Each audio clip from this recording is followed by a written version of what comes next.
Mustaqilligimizning 35 yilligi munosabati bilan Jizzax shahridagi Yakkasaroy tantanalar majmuasida O'zbekiston musulmonlari idorasi viloyat vakilligi tashabbusi bilan 35 nafar ijtimoiy himoyaga muhtoj oilalar farzandlari uchun xatna to'yi tashkil etildi.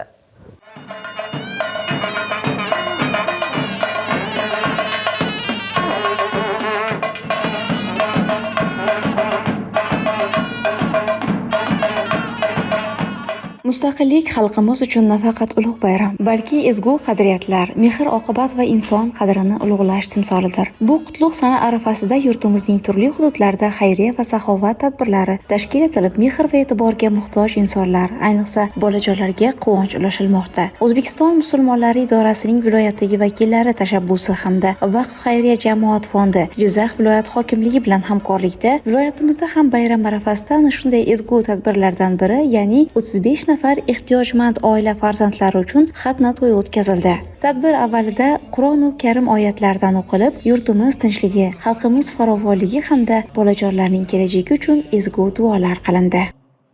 Har yilgi an'anamizga muvofiq bu yil ham ona vatanimiz Jonajon O'zbekistonimizning mustaqillik bayramining 35 yillik to'yi arafasida mana shu viloyatimizda kam ta'minlangan oilalar farzandlari, yetimlar, ehtiyojmand oilalar farzandlariga bugun mana shu yerda xatna to'y o'tkazyapmiz. Inshaalloh bu xatna to'yimiz nihoyatda bir chiroyli suratda boshlanyapti. Sababi yetimlarga, ko'ngli o'ksik, muhtoj oilalarning farzandlariga qilinayotgan ehsondan insonning bag'ri dili ochiladi.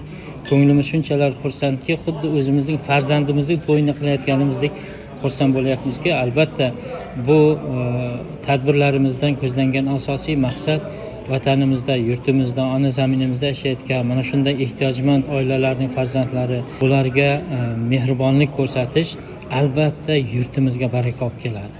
Tadbirda bolajonlar, ularning yaqinlari, mutasaddi tashkilotlar hamda jamoatchilik vakillaridan iborat jami 167 nafar ishtirokchi uchun bayram dasturxoni yozilib, ko'tarinki ruhdagi madaniy-ma'rifiy dastur tashkil etildi.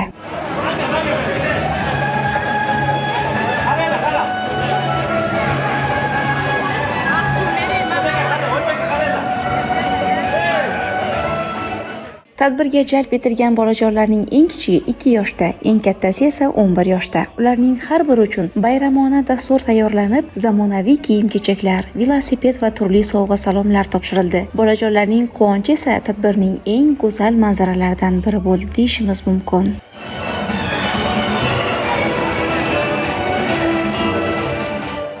Bayram dasturi doirasida ota-onalar uchun, bolalar uchun madaniyat bo'limi tomonidan tayyorlangan badiiy dastur, sho'x kuy-qo'shiqlar barchani raqsga chorladi. Ushbu tadbirda ishtirok etgan ota-onalar ham mutasaddilarga o'z minnatdorchiliklarini izhor etdilar.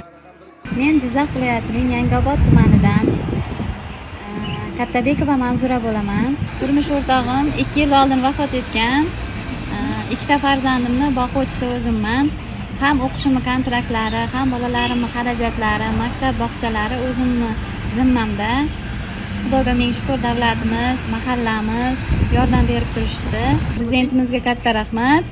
Shunchalik bizni huquqlarimizni, bizni kamchiliklarimizni, hatto produktlarimizgacha uyimizga bepul, tekin, hech qanday xarajatsiz olib kelib berishadi. Kattadan katta rahmat. Mana bugungi xatna to'ylarda farzandlarimizni kiyim-kechagidan tortib, sovg'a-salomgacha va bizni mehmon qilib, hammamizni yig'ib katta to'yxonada qilib berishyapti. Men 2ta farzandim bilan keldim. Katta farzandim Toshboyev Islombek 9 yoshda, kichkina farzandim Toshboyev Abdumo'min 5 yoshda. Men ham hayajondaman, hozir bir yig'lab oldim. Xursandchilikdan bu ko'z yoshlar. Ushbu kun xatna to'yi nishonlangan bolajonlar qalbida bir umrga esda qolarli shirin xotiralarni joyladi deyishimiz mumkin. Zero bolajonlarning quvonchi, ular ko'zidagi shodlik hislari davlatimizning kuch-qudrati va istiqbolga bo'lgan ishonchining ramzidir.